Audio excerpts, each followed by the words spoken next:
Hello everyone, आज आमची exam आहे तरी आम्ही चाललो आहोत कॉलेजमध्ये। आता आम्ही आलो आहोत कॉलेजमध्ये आणि सगळेजण बसले आहेत। फेअरवेलच्या नंतर सगळेजण पहिल्यांदा भेटत आहेत।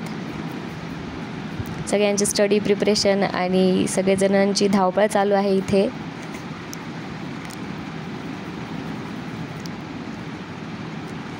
एक्झामसाठी थोडा वेळ बाकी आहे। ही रिंग, ब्रासलेट आणि पर्स अक्षदाची आहे आणि ती बघा सगळ्यांकडे कशी बघत आहे। फेअरवेलचं तिचं गिफ्ट घेऊन सगळेजण फिरत आहे। तेव्हा बघा ते बघा मी कशी दिसते आणि फेअरवेलची पर्स सगळ्यांना दाखवत आहे।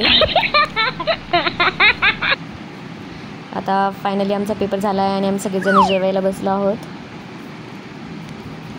सगळ्यांचे जेवण झाल्यानंतर फार जास्त ऊन होतं तरी सगळेजण म्हटले की आपण कोण खाऊयात। मग प्रियंकाने तिच्या एंगेजमेंटची पार्टी दिली आहे आणि सगळेजणांना कोण देत आहे। आता कॉलेज सुटलं आहे, आम्ही घरी चाललो आहोत। तरी सगळ्यांना वापस एकदा कोण खायचा होता। सगळेजण दुकानात आले आणि कोण घेतला आणि सगळेजण कोण खात आहेत आपापल्या पैशांनी। चला आता सगळेजण घरी चालले आहेत। गुड बाय एव्हरीवन, भेटूयात नेक्स्ट व्हिडिओमध्ये। Bye bye.